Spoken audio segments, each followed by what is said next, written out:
ان الذين كفروا لن تغني عنهم اموالهم ولا اولادهم من الله شيئا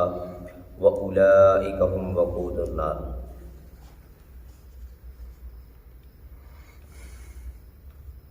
یہ تخویف دنیاوی ہے، اللہ رب العالمین دنیا کا ڈراوا دے رہے ہیں ان کو، اور یہاں سے اللہ رب العالمین یہ بتلا رہے ہیں کہ نصارہ اور یہود کے ایمان نہ لانے کی اصل وجہ کیا تھی۔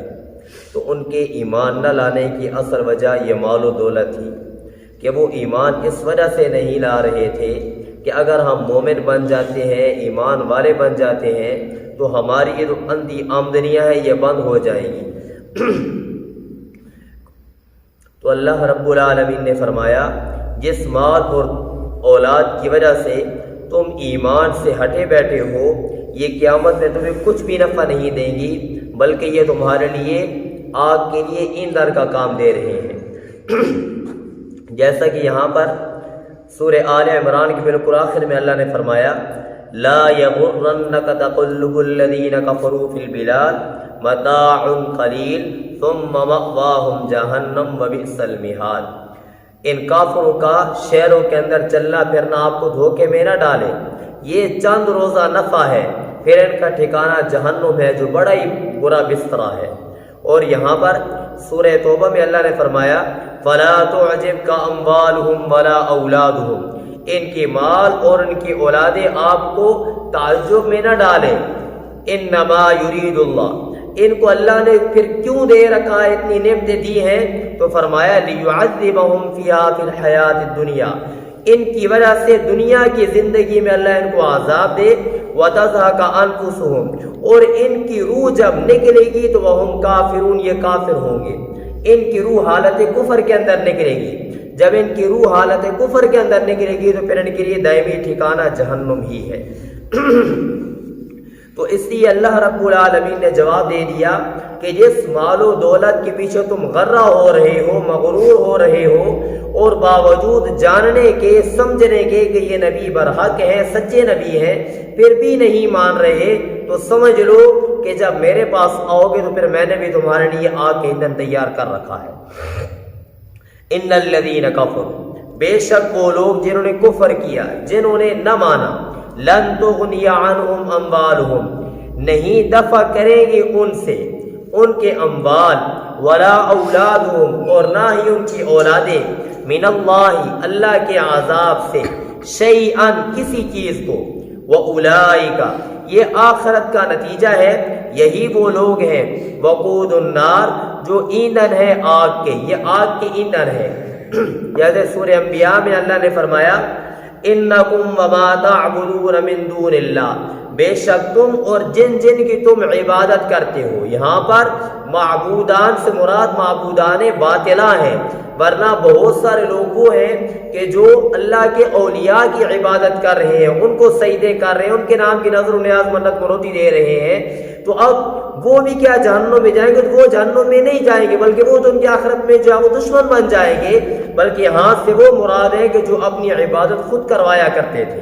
بے شک تم اور وہ جن کی تم عبادت کرتے ہو اللہ کے علاوہ، حسب جہنم، یہ ایندھن ہے جہنم کے، تو جہنم کا ایندھن تم نے بننا ہے۔ کدأب آل فرعون، اے دأبہم کدأب آل فرعون،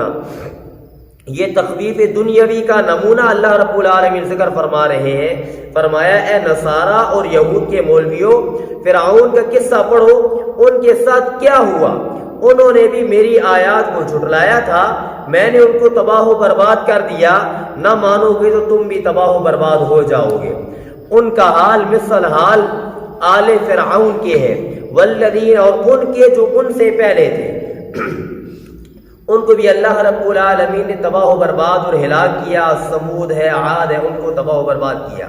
اب یہاں پر ایک بات آل فرعون کے اوپر ایک بات ذہن میں آ گئی، پہلے بھی یہاں پر پہلے پارے کے اندر میں یہ بات ذکر کر چکا ہوں، یہاں پر آل سے مراد فرعون کے متبعین ہے۔ کیوں کہ فرعون کی تو اپنی صلبی اولاد تھی ہی نہیں، فرعون کی اپنی صلبی اولاد نہیں تھی، بلکہ یہاں پر آل فرعون، قرآن میں اللہ جہاں پر بھی ذکر کرتے ہیں تو آل فرعون ذکر کرتے ہیں، تو یہاں پر آل فرعون سے مراد وہ ہے کہ جو فرعون کے متبعین تھے، جو اس کے ماننے والے، اس کے پیروکار تھے، وہ یہاں پر مراد ہے۔ تو اسی وجہ سے علماء نے فرمایا جو ہم درود شریف پڑھتے ہیں اللہم صلی علی محمد وعلی آل محمد، یہاں پر آل محمد کے اندر صرف پیارے پیغمبر صلی اللہ علیہ وسلم کی اولاد صرف مراد نہیں ہے، وہ بھی مراد ہیں، لیکن اس کے علاوہ قیامت تک آنے والے جو بھی مسلمان پیارے پیغمبر صلی اللہ علیہ وسلم کی پیروی کرنے والے ہیں، متبعین ہیں، ماننے والے ہیں، وہ سارے آل محمد کے اندر داخل ہیں۔ تو جب بھی درود پڑھا جاتا ہے تو ان تمام کے لیے دعا کی جاتی ہے۔ کذبوا بآیاتنا، انہوں نے جھٹلایا ہماری آیات کو۔ اب یہاں پر ایک بات ہے کہ یہ فرعونیوں نے حضرت موسیٰ علیہ السلام کی آیات، ان کے اوپر جو آیات اتری، کون سی آیات کو جھٹلایا؟ حالانکہ اس وقت تک تو تورات اللہ نے نازل ہی نہیں کی تھی، تورات تو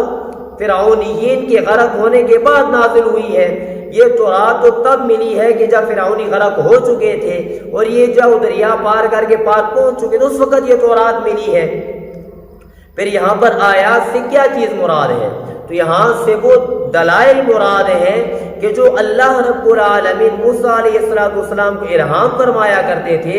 اور موسیٰ علیہ السلام اپنی تقریر کے دوران ان کے سامنے بیان کیا کرتے تھے، یہاں سے وہ مراد ہے کہ انہوں نے ان کو جھٹلایا۔ فَأَخَذَهُمُ اللَّهُ بِذُنُوبِهِمْ، ان کے جھٹلانے کا نتیجہ کیا نکلا؟ بس پکڑا ان کو اللہ نے ان کے گناہوں کی وجہ سے۔ واللہ شدید العقاب، اور اللہ رب العالمین سخت سزا دینے والے ہیں۔ جیسے آگے بھی آئے گا، تقریباً موسیٰ علیہ السلام نے آل فرعون کو، فرعونیوں کو تقریباً 50 سال تک جو وہ تبلیغ اور دعوت دی ہے۔ جب انہوں نے نہیں مانا تو پھر اس کے بعد ان کے اوپر یہ عذاب آیا ہے۔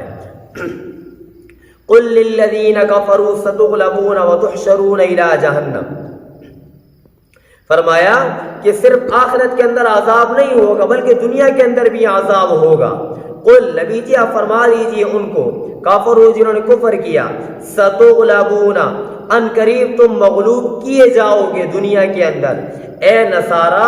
اے یہود، اے مشرکین، تم ان قریب مغلوب ہوگے۔ تم یہ نہ سمجھو کہ ہمارے باغات ہیں، قلعے ہیں، ہمارے پاس فوجیں ہیں، اس سے تم غرہ کے اندر نہ پڑو، بلکہ اللہ فرما رہے ہیں کہ تم نے مغلوب ہونا ہے۔ وَتُحْشَرُونَ، اور آخرت میں تم جمع کیے جاؤ گے، إِلَىٰ جَهَنَّمَ، جہنم کی طرف،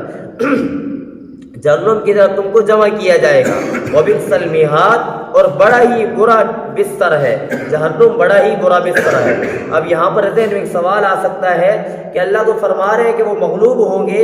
اس وقت تو وہ مغلوب ہوئے، صحابہ کرام رضوان اللہ تعالی علیہ مجمعین،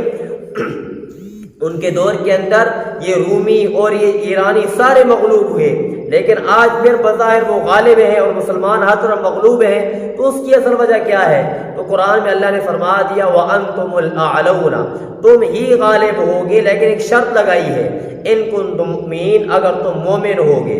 اگر تم کامل ایمان والے ہوگے تو غلبہ تمہیں تب ملے گا۔ اور پیچھے ایک بیان کے اندر جب وہ مفتی زبیر صاحب نے فرمایا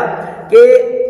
آج کل تمام مسلمان مغلوب ہیں، تو مغلوبیت کی اصل وجہ کیا ہے؟ تو انہوں نے 3 وجوہات بیان کی۔ پہلی وجہ انہوں نے یہ بیان کی کہ قرآن و مجید کے اوپر پورا ہمارا عمل نہیں ہے، پوری شریعت کے اوپر ہم نہیں چلتے، بعض حصے کو مانتے ہیں، بعض کو ہم چھوڑ دیتے ہیں۔ دوسری وجہ تفرقہ بازی، آپس کے اندر اختلاف ہے، پھوٹ ہے، تو یہ اصل وجہ ہے۔ اور تیسری وجہ کہ ہمارے اندر تقویٰ نہیں ہے، دلوں کے اندر اللہ کا خوف نہیں ہے، کہ جو ان کے لیے بھی جب وہ سیمنٹ کا کام کرتی ہے تو مسلمان غالب ہوں گے، لیکن شرط کیا ہے کہ وہ دین کے اوپر جب 100% کاربند ہوں گے۔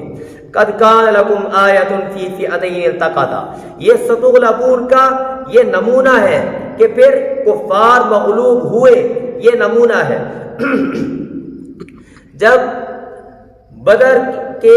غزوہ بدر سے پیارے پیغمبر صلی اللہ علیہ وسلم واپس آئے تو بنو قینقاع کے بازار کے اندر یہودیوں کو پیارے پیغمبر صلی اللہ علیہ وسلم نے اکٹھا فرمایا اور ان کو فرمایا کہ تم ایمان قبول کر لو، اس سے پہلے کہ جس طریقے سے کفار جب وہ قریش کے کافر رسوا ہوئے، مغلوب ہوئے، اس طریقے سے کہیں تم بھی مغلوب ہو جاؤ، رسوا نہ ہو جاؤ۔ تو ان سرکش جماعت نے آگے سے جواب دیا کہ وہ تو تمہارا مقابلہ ہوا ہے قریش کے ساتھ، جن کو لڑنے کا طریقہ نہیں آتا تھا، جب ہمارے ساتھ تمہارا آمنا سامنا ہوگا تو تمہیں پتہ چل جائے گا کہ ہم کون ہیں۔ تو اللہ رب العالمین نے یہ آیات نازل فرمائی کہ میں نے بدر کے میدان کے اندر جب وہ پیارے پیغمبر صلی اللہ علیہ وسلم کی اور پیارے پیغمبر کے صحابہ کی مدد کی ہے، ان کو غالب اور ان کو مغلوب کیا ہے، تو پھر یقیناً میری مدد پیارے پیغمبر صلی اللہ علیہ وسلم کے ساتھ ہے، تم بھی یقیناً مغلوب ہوگے۔ قد کان لکم آیۃ، تحقیق ہے تمہارے استدلال کے لیے بڑا نمونہ، فی فئتین، دو جماعتوں میں، التقطا، جب وہ دو جماعتیں ملی بدر کی لڑائی میں، فئۃ، ایک جماعت یعنی صحابہ کرام رضوان اللہ تعالی علیہم اجمعین کی، تو قاتل، وہ لڑتی تھی، فی سبیل اللہ، اللہ کی راہ میں، واخری، اور دوسری تھی کافرۃ، کافروں کی جماعت، یرونہم، اور کافر اس قدر زیادہ تھے، یرونہم، وہ کافر دیکھتے تھے، ہم اپنے آپ کو، مثلیہم، کئی گنا، ہم ان مسلمانوں کے، اپنے آپ کو مسلمانوں کی کئی گنا دیکھتے تھے، رأی العین، دیکھنا بھی ظاہر، آنکھ اپنی آنکھوں سے دیکھ رہے تھے کہ ہم زیادہ اور مسلمان کم ہیں۔ اب یہ یرونہم مثلیہم کے اوپر کئی جب یہاں پر ترکیبیں ہیں، کئی ساری یہاں پر باتیں ہیں جو انشاءاللہ العزیز سورہ انفال کے اندر 10 پارے کے ابتدا کے اندر آئیں گی۔ خلاصہ اس کا میں ذکر کر دیتا ہوں کہ ابتدا کے اندر جب جنگ شروع ہوئی تو اللہ رب العالمین نے کافروں کی نظر میں مسلمانوں کو بالکل تھوڑا سا کر کے دکھلایا، وہ دیکھ رہے تھے بالکل مٹھی بھر ہیں، تھوڑے سے ہیں۔ جب جنگ شروع ہو گئی تو یہ تھوڑا کر کے اللہ نے کیوں دکھلایا؟ تاکہ وہ ہمت کرے اور مقابلے کے لیے آگے بڑھے۔ جب جنگ شروع ہو گئی تو جنگ شروع ہو جانے کے بعد پھر اللہ رب العالمین نے کافروں کی نظر میں مسلمانوں کو زیادہ کر کے دکھلایا تاکہ کافروں کے اوپر روک پڑے اور تاکہ وہ پسپا ہوں، پیچھے ہٹے، اور پھر مسلمانوں کی نظر میں کافر تھوڑے کر کے دکھلائے تاکہ ہمت کرے اور ان کے اوپر جاؤ حلا بولے اور ان کو جاؤ تہتے کر دے۔ اور پیارے پیغمبر صلی اللہ علیہ وسلم کو خواب دکھلائی گئی تھی، جس خواب کے اندر یہ دکھلایا گیا کہ کافر بالکل تھوڑے سے مٹھی بھر ہے، یہ دکھلائے گئے، اور اشارہ اس طرف تھا کہ کافر مغلوب ہوں گے اور مسلمان یہ غالب ہوں گے۔ اور پھر اسی دوران جنگ سے پہلے ایک سیاہ فام غلام کو پکڑا گیا اور اس سے پوچھا گیا ابھی تمہاری تعداد کتنی ہے؟ تو اس نے کہا ہماری تعداد بہت زیادہ ہے۔ تو پھر اس سے پیارے پیغمبر صلی اللہ علیہ وسلم نے پوچھا اچھا تم یہ بتلاؤ کہ تم روزانہ کتنے اونٹ ذبح کرتے ہو؟ تو اس نے کہا ایک دن ہم 9 ذبح کرتے ہیں، دوسرے دن 10 ذبح کرتے ہیں۔ تو پیارے پیغمبر صلی اللہ علیہ وسلم نے فرمایا کہ مجھے پتہ چل گیا کہ ان کی تعداد کتنی ہے، کہ ایک اونٹ تقریباً